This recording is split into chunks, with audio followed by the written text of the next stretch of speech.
WWE deny benching talent whilst benching talent. The WrestleMania opening match may have been revealed, and we have some post-WrestleMania call-up plans. It's all in the Cultaholic Wrestling News right now.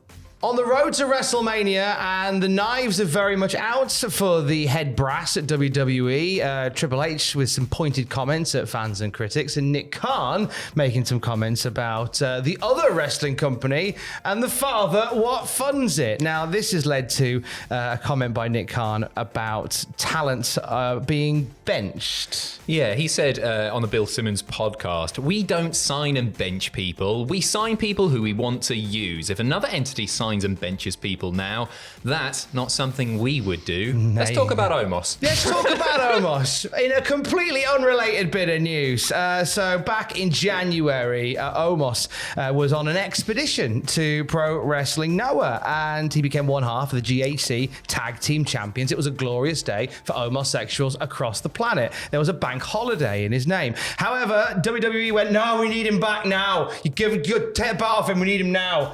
And to which Omos went back to the States, and according to Fightful Select, backstage, people have gone, "No, we've got nothing for him, really. Just nothing. He's not injured. The report says he's not injured. He's ready to work and perform, but Fightful were told that he hadn't been brought up in any creative discussions, so it's seemingly no plans to use Omos. This was really curious timing. When he was brought back, Rumble season, wasn't it? Yeah. It was like Rumble was fast approaching, and immediately everybody was just like, "Oh, okay, right, they need a big man. They've got a big man spot in mind." And then the numbers start going up in the Rumble during the match, and you think, oh, you get into like the mid-20s. It's like, oh, God, he's coming out late. But okay, fair enough. Number 30 hits. Oh, it's no. He's not there. I don't get it because I think Omos was showing great improvement just by being there, even in that short amount of time. I think Omos was growing as a performer, and I don't know why you would want to cease that without good reason. Like, if they wanted to use him, fair play, he's yours, bring him back. But to not use him and not even bring him up in creative discussions, I think he's an easy guy to book as well. He's a literal giant. He is one of them. It was like Big Show in his heyday, in the sense that he is a literal giant, and you can just within a couple of weeks reheat someone like that and put them in a position where they become a threat very quickly. And Omos is in that position where he can do. And I think the frustration is the fact that he was actually getting matches in Noah, and according to Fightful as well, he made a really good impression over at Pro Wrestling Noah, and the company would happily have him back in the future. So he was out there, and he was throwing himself into it, and he was learning from it, and he became a champion over there. And it's almost as if WWE went, "No, come back, stop having fun." The Nick Khan comments are just so foolish, aren't they? Because like there are plenty of people who are stuck in catering, and I'm not just talking about people who aren't necessarily like on the main WrestleMania card or anything. There are people that aren't injured and aren't being used on a week-to-week basis. And fair enough, like that's going to happen from time to time. You might not have creative for everybody. You've only got so much time on TV to use. But there are other people who just aren't being brought up in creative meetings and are absolutely, by definition of the word, benched. It's one of them where, as you say, it's not to do with the fact that talent is benched. And I know there's people that are going to get into an argument about how many are benched. It's not about that. It's the fact that Nick Khan went out of his way to go, "We don't bench people." It's like, if you paint your living room orange, I'm not going to have an issue with you painting your living room orange. But if you come out and go, "My living room isn't orange," I go, "Well, it clearly is." Silly. What's your issue with orange? I didn't have one. But you've made a point to go, "It's not what it clearly is." I think it was a way of taking a shot at AEW, which is basically what he's doing there, and also maybe communicating to AEW talent, "Hey, the grass is greener." I think that plays into it, perhaps. There's a means to an end with it, because we spoke yesterday about the comments with him saying, "I think a lot of people when their contracts are up will probably jump ship," and he said that yesterday. There's a means to an end to what he said, but I think it's such a blaringly obvious comment as to how, with holes in it, you don't bench talent. Okay, fair enough. Here's another not bench talent, Ridge Holland, who hasn't wrestled on NXT since the middle of March, hasn't wrestled at an NXT live event since March 22nd, and he's just been, killing some time, roasting some trolls on Twitter. Yeah. So one of these people just said that Ridge was a generationally bad wrestler, to which Ridge replied, "I know you are, but what am I?" No, he didn't say that. He said, "Look, looks like this individual correlates cool moves with a good wrestler."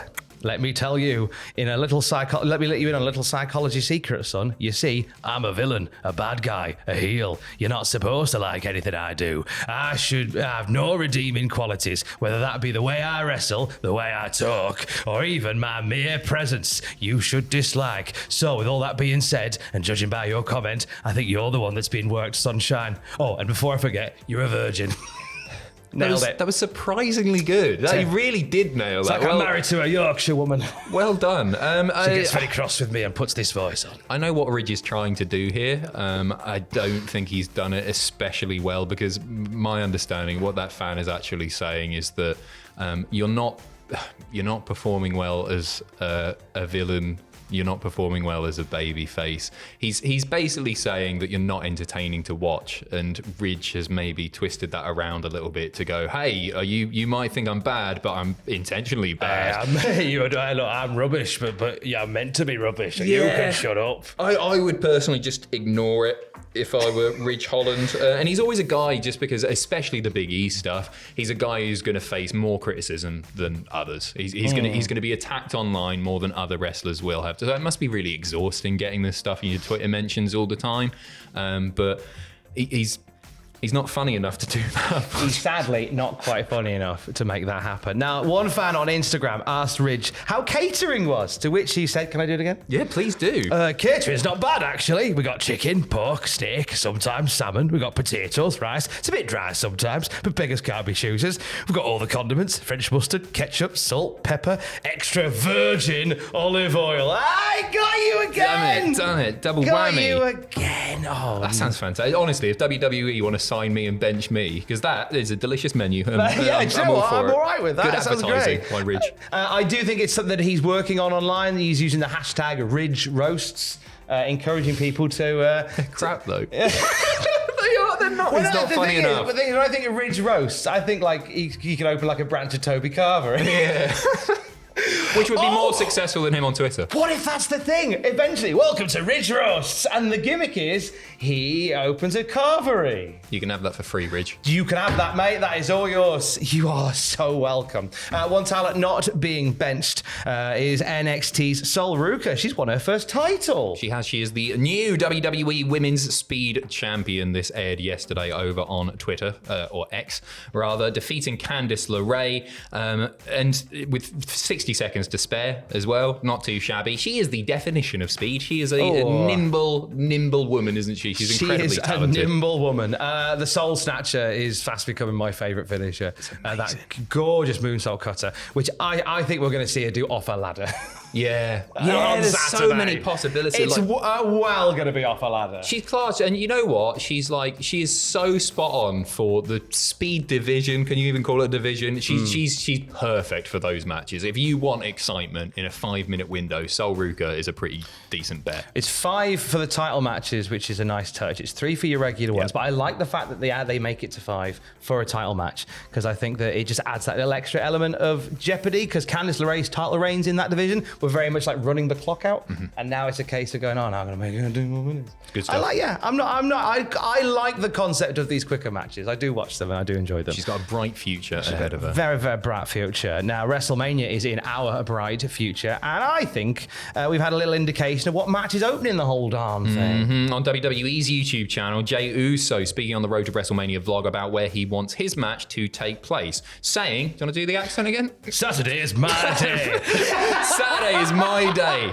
I'm on the first night, so I really hope I'm on first. Obviously, I wanted to main event. We know that's not going to happen, which is okay with me. I feel like if you're on a WrestleMania card, period, that is something big. It took me almost 10 years to even get on the main card, so I'm humble with this, but I just want to go on first, night one, if I can, to at least set the tone. And to me, that's as much an indication of maybe Jey and Gunther opening night one of festivities as it is Jey winning. If he's talking about it in that way to set the tone, if you've got that first match, think about Brock Lesnar and Seth Rollins, the opening match there, that was tone setting. That got everybody hyped up, and I think Jey wants that for him. Yeet. And yeah, Jay's the right guy, I think, to put in that opening bit, because you're going to have that big video package that opens WrestleMania, the showcase of the Immortals. It's bloody good here.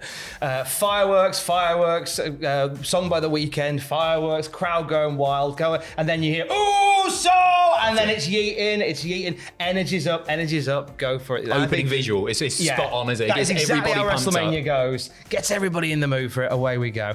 Beyond WrestleMania comes the Raw and the NXT and the SmackDown that follows it, and normally around there we get talk of NXT stars getting called up to the main roster. Not a massive surprise this one, but a welcome bit of news anyway. WrestleVotes stating, I do believe she's part of the main roster post-WrestleMania. I think she's going to get a good spot too when she's officially on either Raw or SmackDown. She's been in a pretty prominent position on the main roster in recent months. This is Roxanne Perez, by the way. Who did I say? You didn't say anybody. Oh, God! The picture's there, you knew. You knew. As if I didn't even mention the name. Sorry, what a pro. Roxanne Perez is who we're talking about. She has been in a pretty prominent position. She had a very good showing at the Royal Rumble, and her name is Roxanne Perez. Hey, I mean, when you watch it back, you might have said it, but I don't think you did. But it's fine. She's as good as there on the main roster anyway, so it's not a surprise. Slap a patch on her. Yeah. Get her up.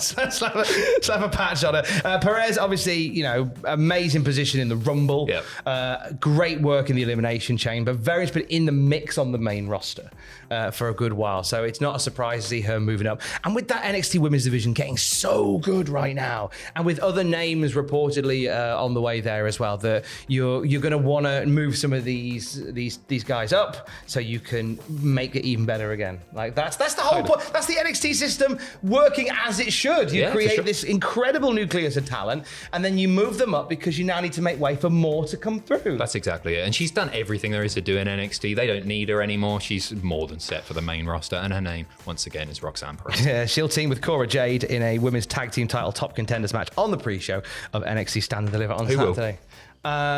Rich Holland. Oh, okay. For the very latest wrestling news anytime, you can check out cultaholic.com, and it's WrestleMania week, which means predictions with this man and the slightly smaller man. Oh, I'm cacking it, Tom. I'm cacking it. It's a really tough WrestleMania to pick, and I do not want to be a transitional champion. 6:45 tonight if you want to check them out. Then it's live reactions throughout the weekend. My friend, you got a busy weekend ahead of the wrestling. We're doing night 1, night 2, and then you can join myself and Andrew for Raw after WrestleMania reactions as well on the Monday. Stay safe and love you. Bye.